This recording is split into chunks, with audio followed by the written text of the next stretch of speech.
Don't overcomplicate SEO. Here are 5 things you need to know to nail the basics. SEO should be simple. And there's so much we could be doing. You know, like if we want that organic growth at the center, we want to achieve those sales, there are so many different things that we could do. We could do link building, we could do CRO, we could do technical SEO, we could do on-page SEO, supporting blogs, supporting social content. There is so much we could be doing. But to be truly successful when it comes to SEO in 2025, you need to get started and you need to build momentum. But the principles of SEO are incredibly simple. We've spoken about this in a number of videos now, which is the principles of SEO are made up of 3 core slices of a pie. You have your content, you have your amplification, and you have your technical optimizations. Most sites are going to benefit the most from content generation. So that's why if we look at this chart here, we're looking at applying 25% to that first principle of technical, 25% to the off-page, and focusing most of our efforts on content generation and content optimization, whilst having a huge oversight on relentless focus on the customer experience. This is going to change everything when it comes to your SEO strategies, but today we're not going to focus on that. We're going to focus on how you can nail the basics. And the first thing that we introduced in the last video was talking about topic clusters. So you have your centralized core service area or areas in the middle, and then you build supporting content off of those. So for example, if we are trying to build out our presence online for divorce solicitors, because that is a core service area for our law firm, our law practice, then there are so many questions that people might have. For example, they might be saying, how long does a divorce take? How are my assets divided in a divorce? Who's going to get the house in the divorce if there are children involved? There are so many questions people could be asking, and they're questions that we should be answering. But a question that we get asked a lot is, that's all great, but how do we get started? And for us, it is all about nailing the basics. And a quick side note before I get into these 5 things that you should be doing, is that they're basics for a reason. They're basics because they're incredibly simple to do. Obviously, there are much more complex things that we should be doing when it comes to SEO as well. But here we're all focused on helping you get started and helping you build that momentum to prove that the investment in SEO is worth it. So the first thing is, start by defining your core pages. And this is often more of a business decision than it is an SEO decision. What are your core service areas within your business? So for example, 𝗀 which is a company that I am a director of. We have a very specific purpose within 𝗀, which is we provide marketing services for the care industry. So our core services, our core service areas are our basically services that we offer. So the SEO, paid media, search engine optimization, their videos, their websites. These quickly become our core service areas, therefore our core keywords. So we'd be looking for things like SEO for care homes, video marketing for care homes, PPC for care homes. Very clear what our core words become. And for now, all we need you to focus on is those core service areas, therefore your core pages. And most likely you're not going to be getting anywhere more than, I'd say 8 to 10 pages at most, which means that to get started with SEO, you only need to focus on 8 to 10 pages. And once you've got your core pages, the work can begin. So first things first, let's be really, really basic, which is tell people exactly what you do. Don't try and be clever. And I'm going to steal a word that an old boss of mine used to use. So his name is 𝗲𝗲. He's now running his own agency. And he used to tell us all the time, keep it Ronseal. Do exactly what it says on the tin. People are incredibly lazy. I would class myself as lazy. We're all inherently lazy. We don't want to use our brain power.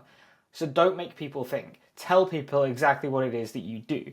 And typically the best place to start is every website will probably have a H1 tag, maybe more than one H1 tag. And shout out to SEMrush for this image here where you'll see you have your HTML and the code, and then typically you have a H1, which is normally your title of that page. Keep it incredibly simple. Don't try and be clever. Don't try and use B2B jargon.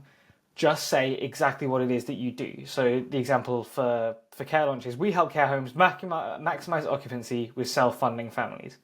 Keep it very, very clear. And then we have a supporting H2 tag, which is rapidly fill your beds with digital marketing. There are so many good examples of this, but there are so many bad examples as well. So keep it incredibly simple.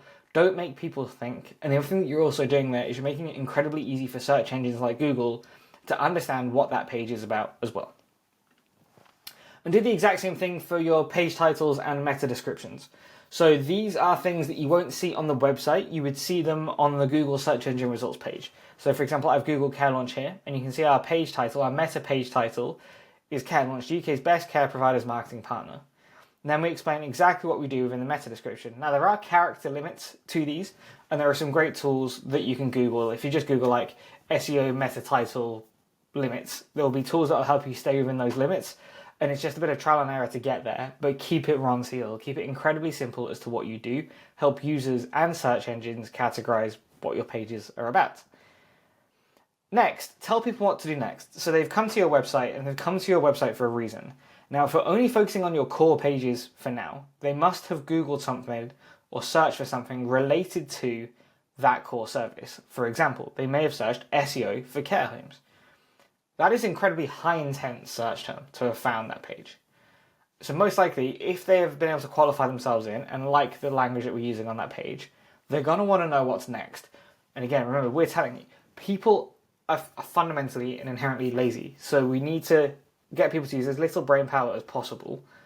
Tell them what to do next. Do that for a call to action and make that call to action incredibly clear.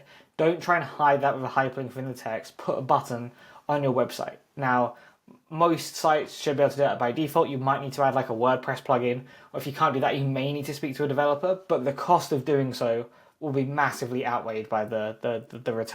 Next, talk about what you're doing using words that other people use. For example, if you want to rank for divorce solicitors, you need to make sure you're using that keyword, divorce solicitors, naturally throughout your page copy. A mistake that we often see is people not using the right language. So sometimes you might use language that's internal to the business, but potential customers might not use. A good example is intolerance versus sensitivity. So in the US, typically people would say they have a food sensitivity, whilst in the UK, we would say we have a food intolerance. So what you wouldn't want to do is, if you're targeting the UK, label something like a food intolerance test as a food sensitivity test, as people aren't searching that way. That presents two problems. One, your chances are that you're not going to rank for the keywords that you need to be ranking for. And two, if the user does find your page, they're not going to be able to qualify themselves in that quickly because they need to do a little bit of thinking to understand that those two things are the same and the word is just used interchangeably. Now, we are going to put a full video out in the next couple of weeks about how to write great landing page copy. So for now, I'm just going to focus on those two things. Use the words that other people are using, that your potential customers are using, and naturally include your core keywords throughout those service pages. And then in the next video, we'll talk about how to write great landing page copy. Next, use Google Search Console. There are so many people that we speak to when we're in the exploratory call phase, where we're maybe speaking to them for the second or third time, and we ask if we can have a look at their Google Search Console, and Google Search Console isn't set up. So a very quick win is to get that set up. Google Search Console allows you to do loads of things, like identify trends that are happening to your total clicks, your total impressions, your average position, your average ranking position for many keywords, etc., etc. It also allows you to see exactly what people are typing into Google to find your website. So it's an invaluable tool for anybody who's doing SEO activity. So to get that set up, just go to Google and search Google Search Console. There is a verification step where you have to prove that you own that website. It's fairly straightforward, but if you do get stuck on anything, just drop me a message and we're more than happy to jump on and just help you get verified. Simplicity always wins. And like I said, these are the basics. These are the fundamentals. There are much more complex things that could be done as well. But if you do these basics incredibly well, chances are you will, first of all, you would have got started, but you'll also be building momentum, and that momentum is going to be key to SEO success. So that is it for this video. If anybody's got any questions, or like I said, you need help with the Google Search Console verification, please drop me a message and we'll speak in the next video.